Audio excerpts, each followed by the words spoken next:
Welcome to the deep dive. Today, we're really digging into an ancient story, Yeah. one full of leadership, struggle, and some really unexpected turns. Absolutely. And our mission here, our goal, is to kind of unpack how these really profound challenges can, maybe surprisingly, be part of a much bigger picture, something often unseen. We've pulled together a stack of really fascinating sources that shed some new light on a narrative you might think you already know pretty well. And we're really just here to distill what these texts are presenting, Yeah. not pushing any specific viewpoint, but hopefully helping you gain some fresh insights into, well, a timeless human experience. Yeah, exactly. And this deep dive, it's really all about exploring these, let's say, complexities of divine interaction and human faith, especially when things seem to be going completely off the rails. Right. The writings we've looked at offer some incredibly nuanced takes on what it means to face really intense trials and, the nature of adversity itself. So by the end, hopefully you'll have a fresh perspective on what genuine trust looks like, especially when the path gets really murky. Okay, so let's jump right in because, honestly, this is pretty startling. Our sources highlight something about Moses before he even goes to Pharaoh. Like right at the very start of this huge mission, there's this moment, it's in verse 24 of the account, where it says God actually intended to kill Moses himself. Yeah. What does that even tell us about the stakes here? I mean, for a chosen leader? It's a shocking detail, isn't it? And the sources really emphasize how critical it is. The reason given for this divine confrontation is Moses neglecting a really vital duty, Okay. the circumcision of his son. One commentary puts it this way. He'd failed to comply with the condition, a key condition, by which his child could be entitled to the blessings of God's covenant with Israel. Wow. Okay, so a covenant condition. Exactly, a sacred agreement. And the implication is pretty clear. If the leader himself overlooks something that fundamental, it could seriously lessen the force of the divine precepts upon the people. Right, it undermines everything. It does. And his wife, Zipporah, she sees the danger and acts incredibly quickly. But the takeaway, really, is that the divine couldn't fully sort of commission Moses while he was neglecting this core responsibility. So getting your own house in order first. That's exactly it. It really hammers home that idea before leading others. That is quite a pre-mission test. But, okay, as big as that was, the enormous public challenge was still coming. Moses and Aaron, they're tasked next with demanding freedom from Pharaoh. Yeah. And we have to remember, Pharaoh wasn't just a powerful man. He was arguably the most powerful man in the world then. Absolutely. Egypt was the superpower.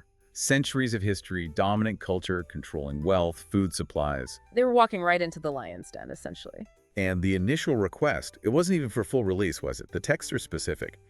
God tells Moses and Aaron to ask only for a 3-day journey into the wilderness to sacrifice. Right, just 3 days. Just 3 days. Now, scholars have debated this, was it like strategic, Yeah. a way to sort of soften the blow, or maybe pointing back to that sign God gave Moses at Mount Horeb. Interesting. But the sources are pretty clear. Moses was doing what God told him to do. Whatever the reason, Pharaoh definitely understood it as a demand to stop work for a bit. And his reaction, it's not just a simple no. Pharaoh, who sees himself as divine, practically a god, Yeah, descended from gods. he doesn't just refuse, he pushes back hard. Who is the Lord? That's in Exodus chapter 5. That's the key question, isn't it? Totally. The sources point out he saw this as some kind of challenge from an unknown rival god, an intolerable challenge. For Pharaoh, it was way more than just letting workers rest. It was about acknowledging a god he just completely disdained. And what's fascinating is Moses kind of expected this question. He knew even his own people might ask, who is this God?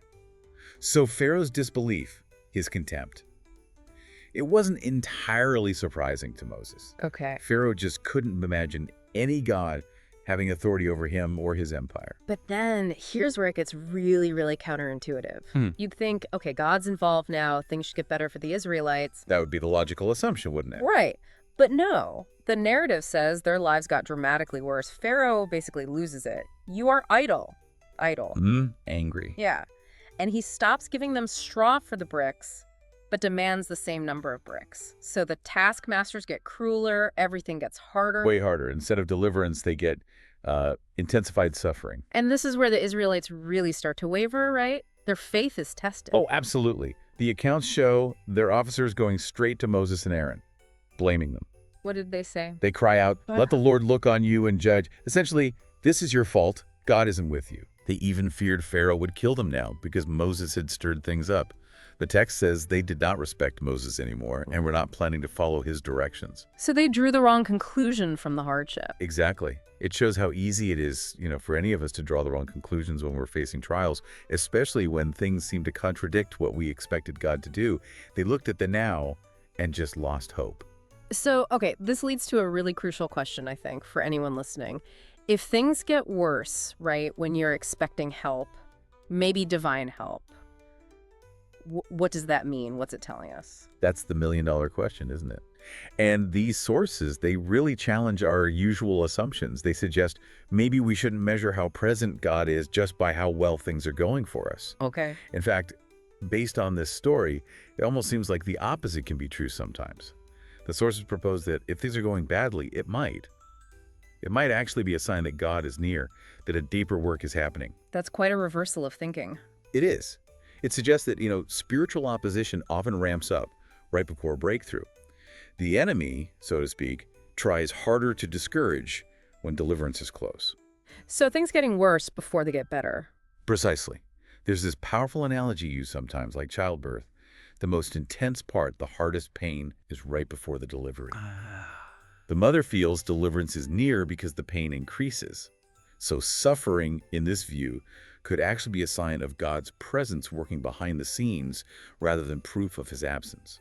That's a really powerful way to reframe hardship. And it wasn't just the ordinary Israelites feeling this doubt, this sense of what is going on. Even Moses himself. Oh, absolutely. Even Moses, the great leader. The sources record his cry to God. It's raw. He says, "Lord, why have you brought trouble on this people? Why did you send me? Yeah. Because ever since I went to Pharaoh in your name, he's done evil to them, and you haven't delivered your people at all." He's basically saying, this isn't working. This isn't what I signed up for. That's incredibly honest. Yes. And relatable, I think. Very.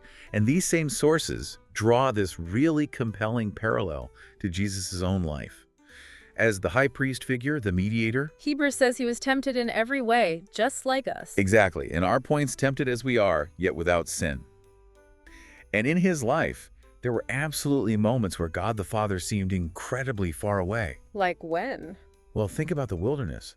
Right after this amazing mountaintop experience at his baptism, the Father speaks, the Spirit descends. Yeah, a real high point. The same Spirit then leads him, directs him straight into the wilderness. 40 days, no food, facing intense temptation from the devil, right when he's physically weakest. Wow. From peak to valley, instantly. Instantly. And then think about Gethsemane. The Gospels say his soul was exceedingly sorrowful even to death. Sure. And his closest friends, they fall asleep. They abandon him right when he asks for support. Right when he needed them most. And then, of course, the ultimate test, the cross. Outwardly, everything looked like a complete failure. Yeah, total defeat. Betrayed by one disciple, denied by another, deserted by the rest, many saw him as a failed Messiah.